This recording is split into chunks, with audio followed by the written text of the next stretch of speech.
There's power in a drum beat on a hill above the sea. Power in the voice of a supporter. But it all amounts to nothing. Together we don't sing. There's power when we're North Boise. And they go forever. Old Town, Stingery. Valley and mountain, chaparral to the sea. And the colors of our rainbow, sunset, orange, Tory, green. There's power when we're North Boise. ST loyal forever. Someday, North County. Desert to islands, get back on you and me. All our voices strong together as we cheer on our team. There is power when we're North Boise.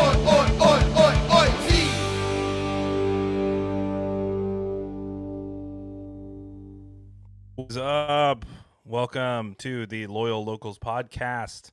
I am Drew Steck here as your director of art and creative, and got here a big name with us tonight. Someone who is new to this season of the podcast, but appeared previously on this show, Mr. Alan Underwood. Welcome, man. Welcome back, and welcome to Loyal Locals podcast.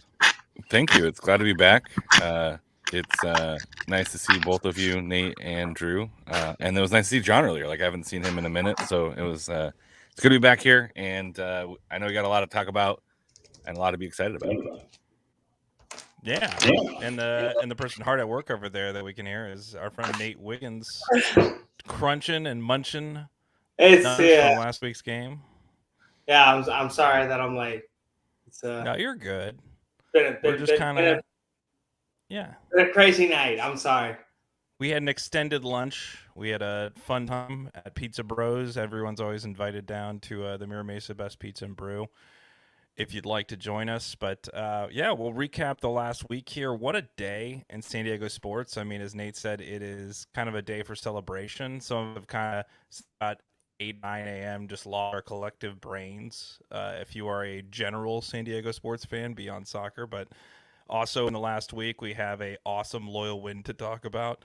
An away day at Orange County where we finally beat them in Orange County. It felt pretty good as a fan to take a bus up and actually get there. We'll talk a little bit about that. Also had some bigger world news. Was there something in England that happened, Alan? What happened in there, man? It was like a recreation of World War II, I think. The battle between England and Germany. And once again, England is victorious and Germany falls in defeat. Not nearly as disgraceful. I thought they both played pretty well. A really fun tournament to be in general, and it's nice to see women's soccer being recognized and being shown clearly in beautiful high definition cameras, so we can enjoy the high quality that is women's soccer in Europe right now. Totally. The women's Euro coming straight through here, and been a pretty fun watch. And it's pretty keep calm and Kelly, I guess, is the saying at this point, as they prevailed with the points and have a new hero and their whole Mia Hamm moment for themselves almost, in terms of breaking through in Europe. And now we get to play them. Our U.S. women's team. Forget about the men for a while. The women's team is going to be playing them in October, so that'll be kind of a fun watch. And for anybody in the greater football world, it's a very fun weekend, just kind of all over exciting. But yeah, let's get into it, and generally just want to say, shout out to everybody who hosted last week. Had a great group in terms of our last week hosts, and pretty much have had great hosts ever since we decided to do this rotating podcast. It's always fun to hear different voices and different combinations of voices, with Jason, Chappie, and last week we also had your podcast mate, Alan Chiva, join us a little bit there, which was fun. It was kind of an interesting little run through. So pretty fun in terms of anytime you join this podcast, you don't know who you're going to get. It's a grab bag. You never know what you're going to get. So thanks for always joining us. And if you join us live, let us know what you're thinking in the chat, and we'll be sure to incorporate your questions as we go. Biggest thing, though, been painting around it, is that wall down at Cabros that happened last week as well. We had a I wouldn't quite call it a mural, but that is kind of what a lot of people lean to whenever there's a sports wall. It's a mural, I guess. I feel like it's more of almost a sports or a kind of loyal fan art, if you will. And so we went down and we painted this wall, just kind of projected onto it, did kind of a tifo tracing, but unfortunately, like a TIFO, it's very easy to see when you do lines or anything wrong. So that was kind of the fun challenge. It's a little harder than painting a banner. Shout out to Adrian. Shout out to Jerry Ibarra. Shout out to Chris. Rommel came down as well and really kill it and put it over the top. So thank you to everybody who kind of pitched in a hand and even just showed up to eat burritos at the end, like Jason Radcliffe, who showed up to check out our new watch party home. So that'll be a place to visit throughout the week. The brick wall to the side of that wall, we're going to have people be able to put stickers, to put any sort of thing you'd like kind of up on that wall as a fan. Any sort of arch you create can go up there. And then also be able to come and watch matches there. So make this our South Bay home when it comes to watching matches, obviously with Chavos as well. And just kind of a joint effort between us and them to build 109 outside of 109. So pretty cool stuff. You guys get to take a look at the mural at all? The mural that's not a mural? The non-mural. Yeah, it's super cool that they're starting to get a connection to businesses and creating a community. I know watch parties were always kind of hit and miss the first couple seasons based on availability and who you can get to watch the game and show the game. And so it's nice to start to see that there is a consistent place to call home, and that's willing to work with the groups to create a really warm, welcoming space that feels like it's purposeful, not just a restaurant that just happens to be showing your game this one time, for the first time this season. So it's nice to see that. And shout out to the people who are making that happen and building those relationships in the community, because that not just doesn't make the supporters group stronger and the team stronger, but it really helps build a community around the team that is more than just soccer, and that's always really fun to see.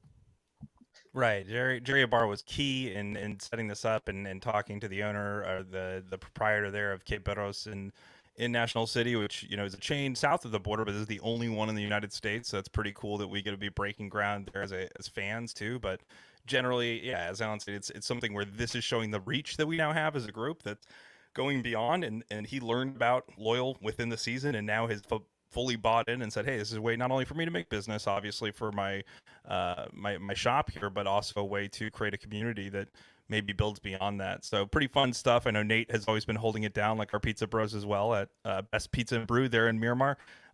You're welcome to join us, I think, any Tuesday now for lunch. It's an open invitation to all locals. So Nate is somebody else here on the podcast who's been working those relationships for years, just trying to find more homes for us to enjoy and kind of call our own spaces. So pretty cool stuff. But we'll digress here. In terms of going to the next phase, I just really wanted to talk about that because I thought it was a kind of cool thing. Obviously, I spent a little bit of my time last week doing that as well, but kind of a cool thing that you don't get to do all the time, and just shows that we're growing. 2 years ago, thinking of a Loyal wall in a shop would have been like, wow, that's like crazy, and now here we are, doing that and going, oh yeah, that seems about right. So that's cool. The match. So let's talk about this away day a little bit, Alan. I'll kind of divert to you in terms of the match, and I'll let Nate kind of like fill in, his take on it in terms of the progression of it. But you are our analyst here. You are an Orange County thought provoker as well, so you know both these clubs pretty intimately. But what was your take kind of going in, I guess? I mean, Orange County was just coming off probably like one of the biggest wins of their season, 5-2 defeat of Los Dos, and I said this before the previous Orange County match, like Milan Olaski is an absolute beast of a soccer player. And so that's what you're kind of looking at going in. Like, how are you going to keep Milan Olaski from scoring? And then because Milan Olaski is probably going to score, who's going to pick up the mantle and put some in? Because that was the problem last year, right? We go down there.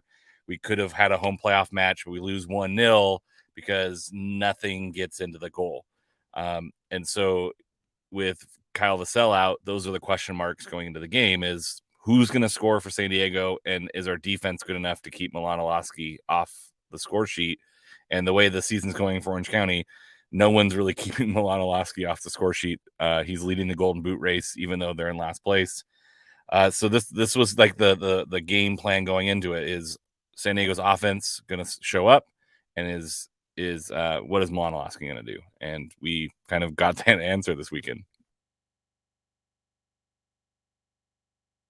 Right. It was kind of impressive to watch. I mean, he was one of those players where you go and you go, yeah, we can stop him, but also our defense has not been up to par for sure the last few weeks. So it's not, we started the season a little stronger than where we've been. So it's one of those things where I felt going in, yeah, they're definitely going to score goals. It's just whether or not we can score there, and that's something we traditionally had not been great at. But this year we've been better at scoring than we ever have been. So kudos to everyone stepping up without our top scorer or kind of top talent, you would say, in the box. It was pretty cool to see, and I would attribute a lot of that to the presence we brought off the field there, being somebody who rode the locals bus, in this case a little bit pared back due to a few different people. Unfortunately, this wave of Omicron that's splintered off into different fragments has claimed a few of our people this weekend, and then just beyond that, the general vibe of it being a weekend was actually very strange. We did almost better on Wednesdays when we had those their way days. Saturday it creeps up on you. Go, oh no, there's so many things going on and weddings and all that kind of stuff happening this time of year. So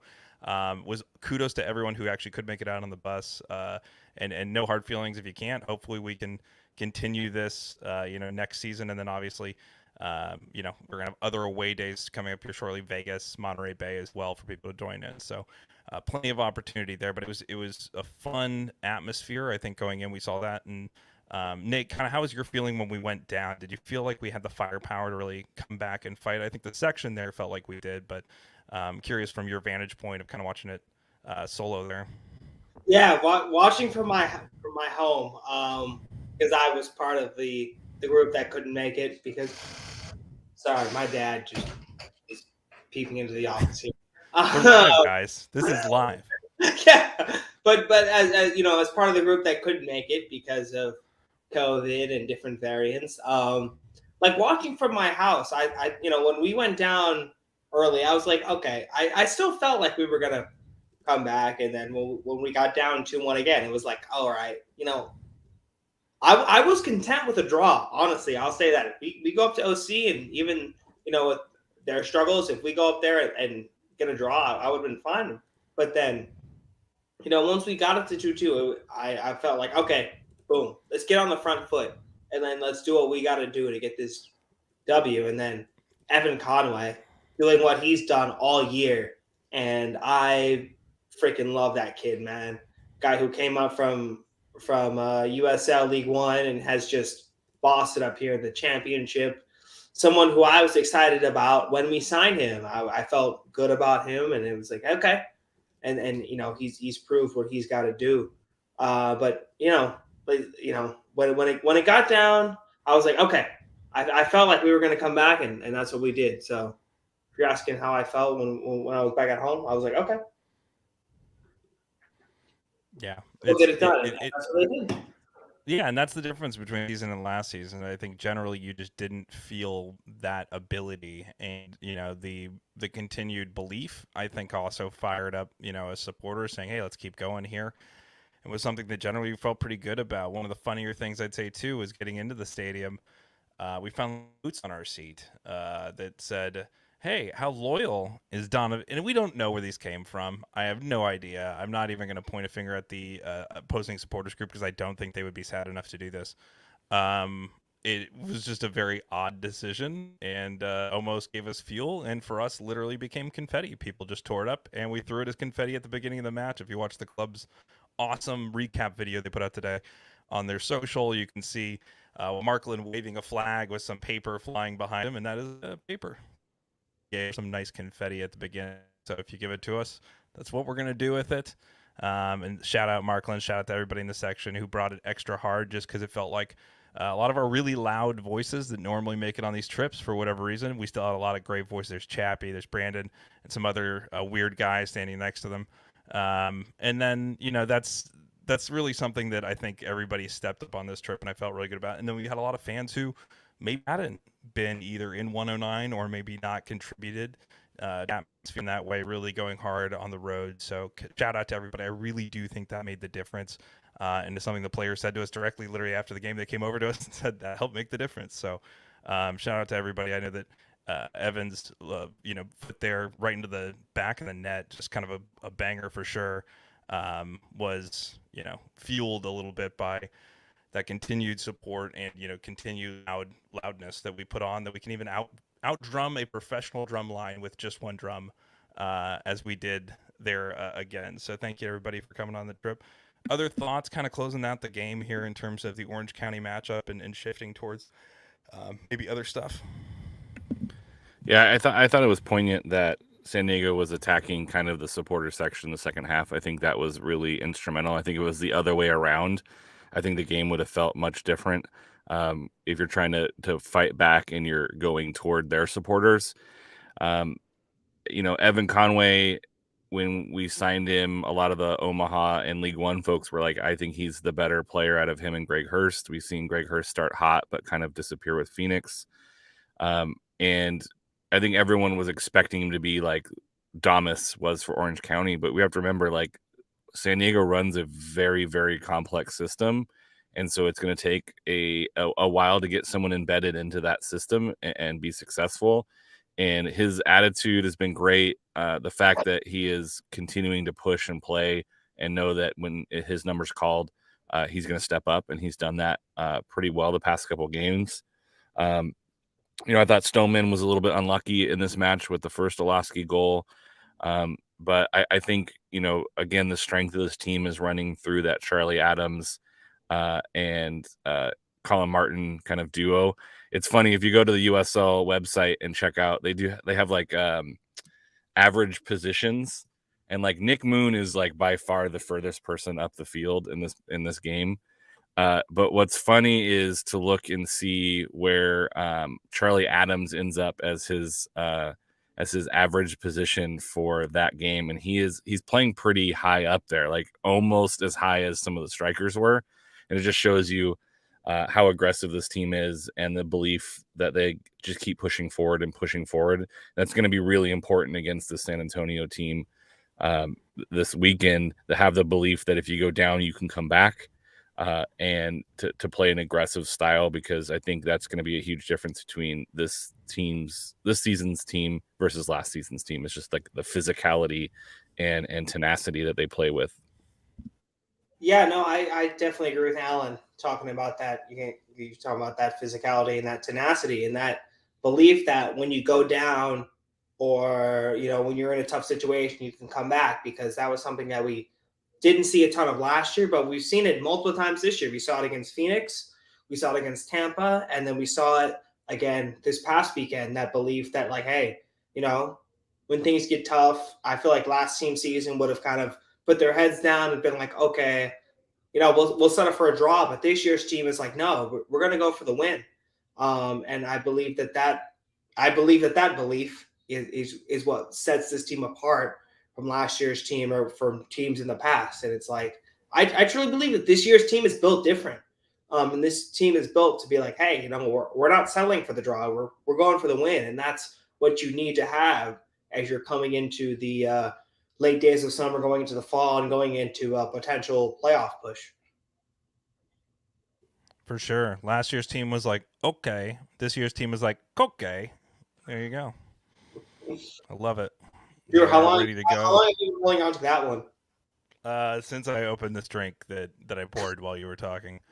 But yeah, it was really impressive to see. And again, the other team had that guy who's on fire. I mean, Olaski is in amazing form and a great player. So the fact that we were able to limit and not kill ourselves at the end too was something that felt very much like a progression for this team. We have given up leads like that a lot in the past, or it seems like a lot. And statistically, I think that bears out. But especially when there's a player that seemed to be in form against us, we would let it go.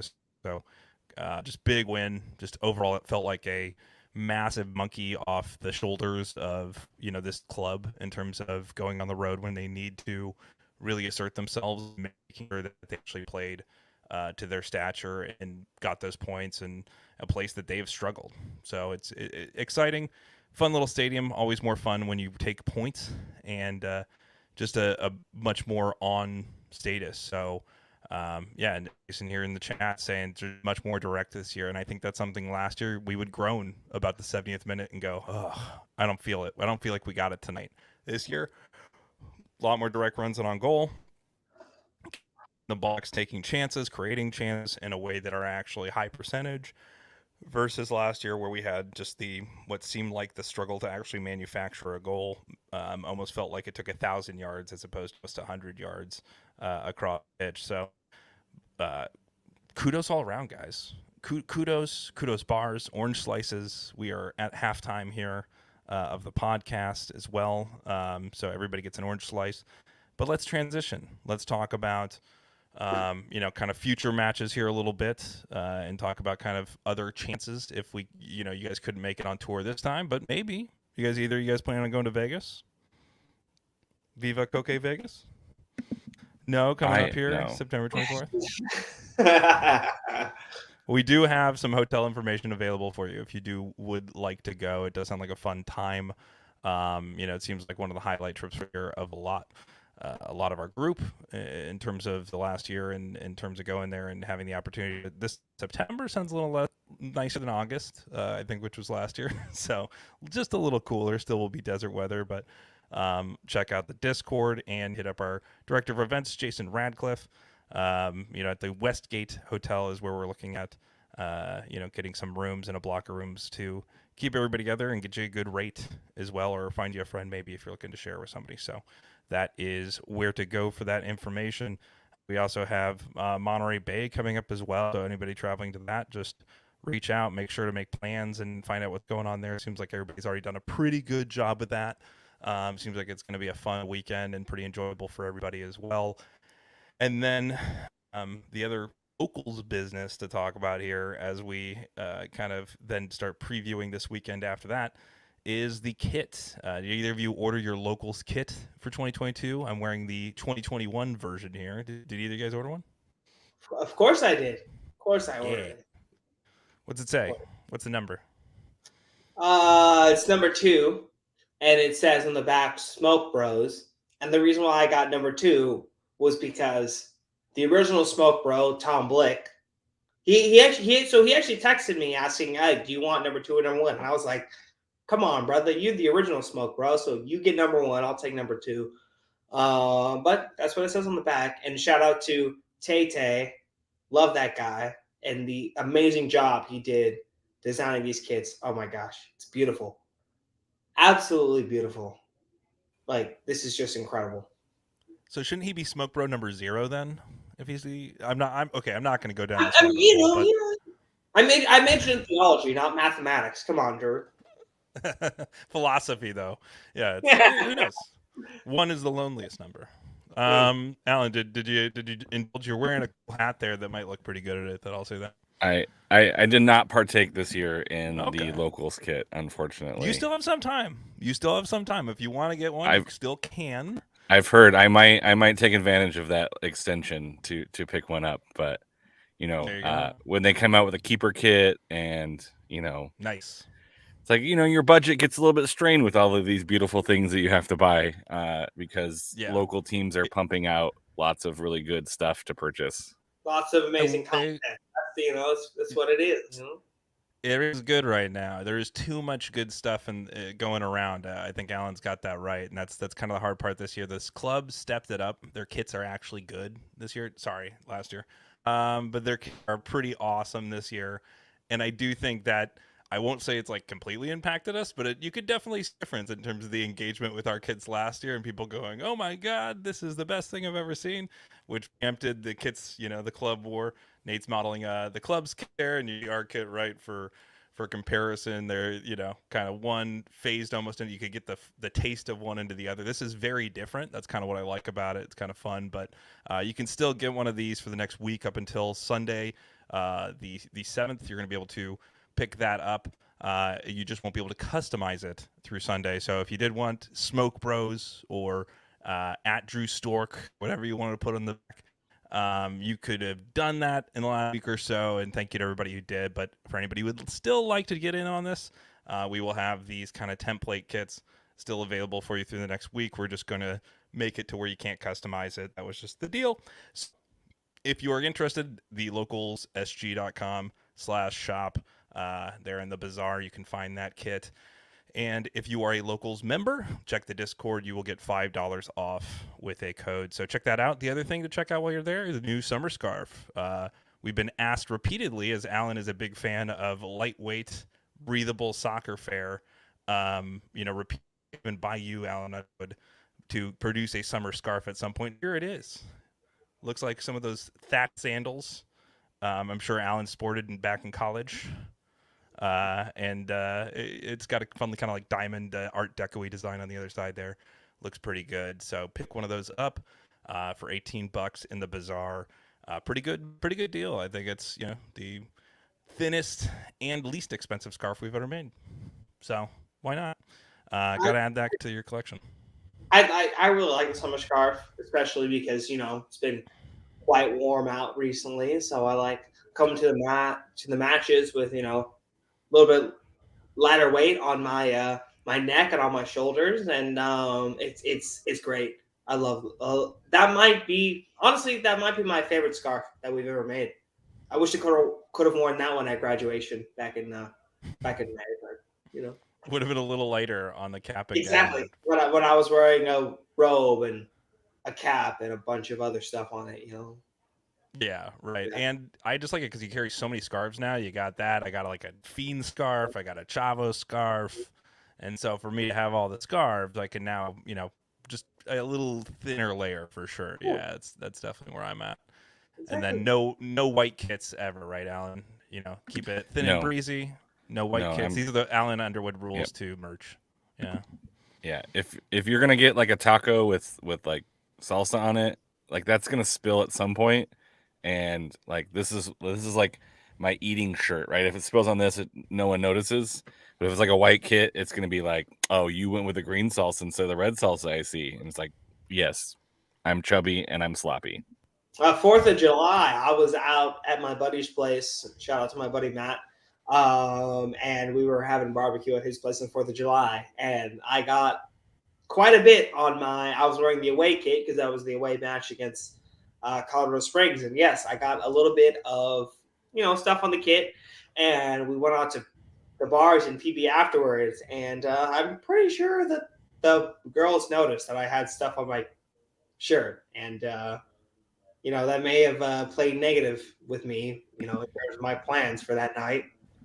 I did try to talk AV and Ricardo into doing like a giveaway. You buy the away kit and it comes with like a Tide pin, like get it sponsored, and you get like a Tide pin for free with your white kit. I think maybe I would go that direction, but there's a sponsorship there. I think there's some money there. I think we can do it. I like that. That's a smart idea. We can bring in that, maybe even like I'm a big fan of that. Maybe buy one kit, get another kit half off for when you spill on the one kit. That works too. But yeah, it's for me it was definitely, even on the match, I brought my white kit because I knew they were playing in it, and I had a different kit on the bus up, and on the bus back it's almost like a game jersey, and then I take it off and then kind of put it away and hope I don't mess it up again. So I'm definitely on that team as well. And if you are looking to pick up a new white kit or some $60 coasters, which do look beautiful, I will say they look either handmade or beautifully done in terms of the sublimation. These Sempre Leal coasters at the shop, you can get 4 of those from the club. And in our Discord, as always, in the Merch Mansion channel, you have Espen and a few others, Paul Naku, namely, filling us with all the latest merch that's at the shop and letting to give you a preview before you even go. So that's another reason to be a local and to be part of the Discord, to be engaged there. So definitely something to look into. And again, another place to find more information on upcoming away days in Monterey Bay and in Las Vegas. But let's talk just a little bit about this weekend. This is the matchup of matchups so far, I think, this season, in terms of we keep climbing the ladder. We keep saying this is a team we have to beat. This is a team we have to beat. We did last week. We beat a team we had to beat. Now we have to beat a team that maybe we can't beat. They're good. They're very good. In fact, they're the best team in the West. Are they currently first in the USL, Alan, or just in the West? They have more points than any other team currently. There you go. Not that really matters, but they do. For home field advantage, I guess, for the championship, that would be the one case in which those points matter. But that's impressive, man. Tell us what you know as a brilliant USL mind here about San Antonio. So San Antonio has allowed a single goal in the month of July. The last time they lost a game was against Sacramento Republic on the 4th of June. They are very stout defensively. They have, think like Lou City's defense, although we put up 2 against them. San Antonio's only allowed 15 goals this season. Very good defensive team. Jordan Farr, their goalkeeper, is an outstanding goalkeeper. And they score some goals, but not nearly as offensive. This is like, I basically say this is Orange County last year down the stretch, but better. Really solid defensively, can score some goals. They'll get their chances. A little bit of information. I believe PC, one of their star midfielders, and one of their forwards, Santiago Patino, will both be out. Patino's out for a red card. I believe PC will be out for yellow card accumulation. So it'll be a little bit of a weaker side offensively, but they still have, their 2 highest ranked players are defenders as opposed to goal scorers. But they do have Samuel Adiran, who is quite a talent, who can put the ball in the back of the net as well. So we have a tough matchup this time. He has scored 5 goals in 9 games for San Antonio. I believe he just got loaned down from MLS. So it's going to be a tough matchup. This is going to be reminiscent of the playoff match we played against them, but I think being in San Diego is going to be a difference maker. San Diego is averaging a couple goals a game. So it'll be, 2 really good teams who do things well, playing into each other's strengths, right? Good defense versus good offense. So that's kind of my overview of San Antonio. A very, very good team. Will probably end up with the first seed, just based on kind of how the run of games are going to go in for them. This will be a really good matchup and a good benchmark to see just how much better San Diego is this year versus last year. Yeah, you would say a potential playoff matchup, but you almost hope you don't face them in the playoffs, that you get them to lose in an earlier round and you can take over and be able to have that Western Conference final at home. But it is a preview. It's a playoff level matchup, and this is the team that's been setting the pace in the West here. So it's going to be a real struggle. Nate, who's your player that you're going to key in on come up this Saturday? Well, it's just like Alan said. Like, this is a team. This has been the best team in the Western Conference all year. This is a team that we're probably going to have to face if we want to win a championship. We're probably going to have to go through San Antonio. And Alan's talking about how stout they are defensively, and so I think about if we're going to be able to break them down, this match might come down to set pieces, and we obviously scored a goal on a set piece, Stoneman, last week up in Orange County. And I even tweeted being like, oh, we scored a goal on a corner, like, mind blown. Oh my goodness. But, I think that's what we're going to have to do. And so I'm looking at, if we're going to try and beat them, it might come down to set pieces and maybe a goal from a guy like Kyle Adams that can maybe set the difference. But it's like Alan's saying, like, this team has been the pacemaker in the Western Conference all year. And again, this is a team that we're probably going to have to go through if we want to win a championship. And so, this will be it'll be a tough test. It'll be a really tough test for us. And we saw what happened against Lou City. And we can say we were playing a second team because they were focusing on Galaxy match, but like Lou City kind of bent us behind the barrel when we faced them. And again, that's the team that's been the pacemaker, one of the pacemakers in the Eastern Conference. Now we have an opportunity to face one of the best teams in the Western Conference, the best team in the Western Conference. And so I'm this is going to be a big challenge for us, and I'm really curious to see do we go out and kind of bring it to them, or are we a little bit timid? Are we afraid? I think that this weekend will be a huge benchmark in terms of, are we contenders or are we pretenders? If we come on and bring it to them, then I think, okay, then we have a shot. But, right. I really hope we don't come out on Saturday and are afraid of them. Come out, bring it to them, and then we'll see what happens. Right, and I do think this team, even in the Louisville match, has played their game. So you would think that even if they're going to lose, they're going to try and play their way. But this would be the one team they might try something different against, right? If you're going up against that level of competition, the teams that are above us, we have not fared well against, right? As you said with Lou City. So like, how do we show that we belong in that conversation? We're going to have to beat one of team, right? Even if San Antonio falls early in the playoffs, you're going to have to beat somebody who's a little bit better than you probably right now to win the championship at some point. And you got to prove that to yourself. You got to prove that, I think, to the somewhat, and for the players, obviously, themselves matters more than the fans. But there's something to that when you do in the regular season. We've seen it with, the baseball team we've thought about a lot today here locally. That is the case. Feel it in the regular season. This team can do this thing.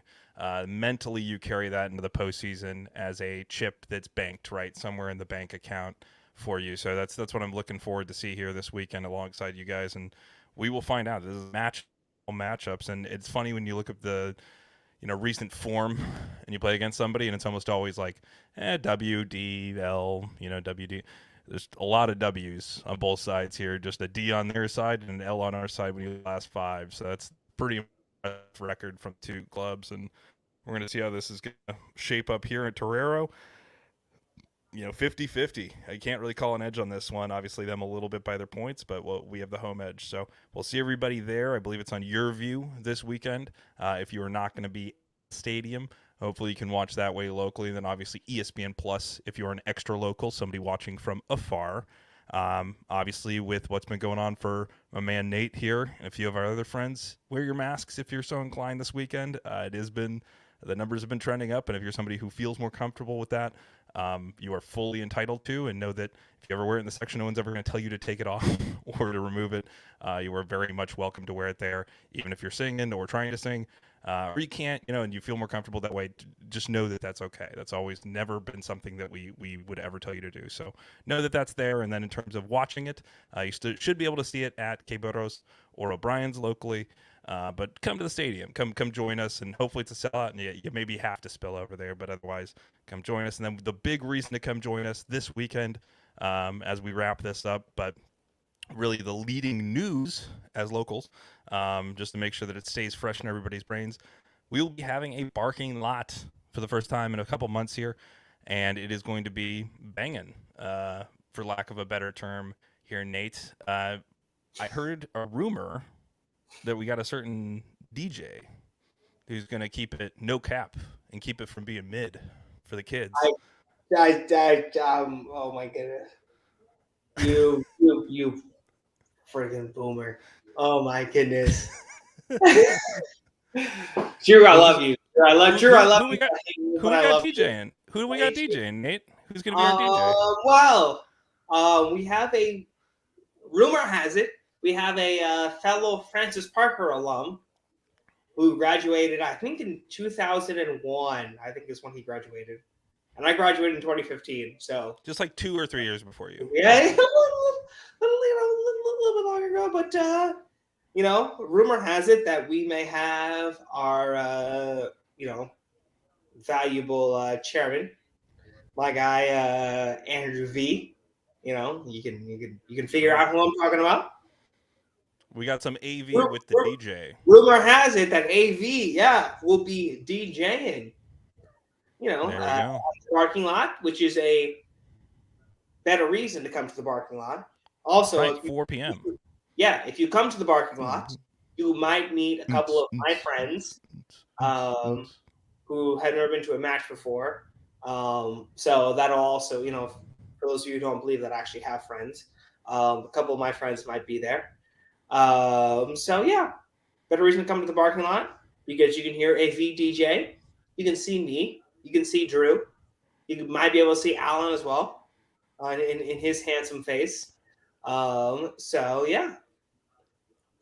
come out to the parking lot because it will be the first time that AV has DJ'd at the parking lot. So y'all better be there. We've talked about this for like 2 to 3 years, and it seems prescient that this would be the weekend that it's happening. So You'll come be on a part down of at 4 history if you p.m. come on out. Yeah, the parking lot takes place just north of. North. I got my compass mixed up in my head real quick. North of Jenny Craig Pavilion, just south of Fowler Field, the baseball field. If you're walking down the hill, you went too far, but it's just past the stadium. If you're kind of coming up and over the hill and looking for us there, and free admission, you're free to welcome to come with a ticket. Anyone with a ticket is welcome. You don't have to be a local. Your friends don't have to be locals. As long as they have tickets, you can come and get in at 4 p.m. We'll be doing that till about 6:30, and then we'll march up into the stadium, and you get to welcome the players, typically either on or back off the field before they go to their warm-up. So either way, it's a fun time, and it's something that you definitely should join for if you're coming this weekend. I think it's always the proper way to come in and roll into the stadium, and it's nice to not have to repark. Maybe 15, 30 minutes before instead of heading over from Coronado, which we do love our pregame there. But this is always a little bit more special, and especially having the chairman DJ. When can you say that my chairman DJ'd for us, before the game? What other sports teams can say this? So, doesn't the other team in Arizona have a world famous DJ? Has he ever DJ'd for their pregame? Come on, seriously, let's go. Loyal for the win. So join us there in the post-match at O'Brien's, as always. Man of the match voting in the 70th minute. You guys have thoughts on man of the match the last few weeks? I think the voting has been pretty good. Seems like it's been a little more on point, I think. But yeah. Sorry, Alan, go ahead.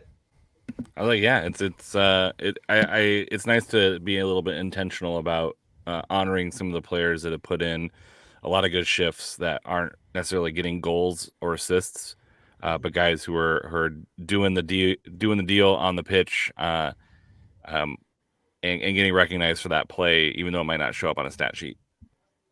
Yeah, it's like we got some dogs on our team, and there have been some dogs that have been putting in that work, but recently have finally been getting that recognition. And that's what I love about this team is that guys, again, some dogs. That boy nice that are putting in that dirty work, and that's what matters, because that's what wins matches. Is that dirty work. Dang straight. You know what wins matches? Us showing up at 3 p.m. to set up the parking lot, to set up the stadium. If you would like to do that, reach out to my man Nick Duffy and or Tom Blick. Please come help set up the parking lot. Please come help set up the parking lot. And we can always, if you show up at 3, then you're like already in. Then you're just like there. When it happens, it starts with you. So do let us know. Find us in Discord if you're interested in that, or again, reach out to those individuals via their socials. The other thing that I would like to let you know is that we are going to have the lounge, as always, after this podcast. Come join us. We have some things to talk about. Unfortunately, we have a lot of fun things to talk about, right? In terms of this morning and baseball news. Sad baseball stat. While anybody's been watching this, we just want to inform you. Unfortunately, Vin Scully did just pass away tonight. So that's something maybe we'll touch on. Some great sports broadcaster memories, generally, maybe in his honor. But a great broadcaster. And another sports legend who passed away on Sunday. We'll touch on that as well. Bill Russell. Yeah, and I know that Nate has a few thoughts definitely on that to start off with. So we will touch on both of them. And maybe a few other moments, but join us there for that, and then maybe whatever other silliness we usually get up to that always happens in the lounge. So, and you can always watch previous lounges, except for the one 2 weeks ago that mysteriously vanished. If you want to hear about the story, that'll happen maybe in this current lounge. But you can always watch those on thelocalsSG.com. That's also where you can reach out to us if you are not a member. If you are a member, reach out in the Discord, obviously. Gentlemen, any other thoughts before rolling that lounge? I'm just excited for Out at the Park this Saturday, so I'm trying to get me one of them hats. Yeah. Dang straight. No, I agree with Alan as well. I'm just excited also for the match as well because, again, like I was saying, this will be a big test for us to see if we're contenders or if we're pretenders, and the team that knocked us out of the playoffs last year. And yeah, it'll be a fun time on Saturday. And yeah, I'm hyped. I'm excited.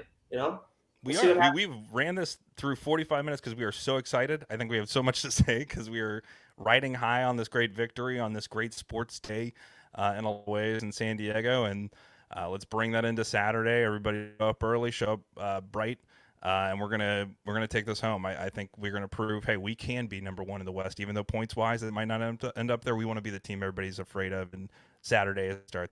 So we'll see you then. And again, thanks everybody for listening, and we love you all. See you in a few minutes. Any day or forever, oh Castingery, valley and mountain, chaparral to the sea, and the colors of our rainbow, sunset, orange, glory, green. It's power when we're North Boise, ST loyal forever, some great North County, desert to islands, goodbye now you and me.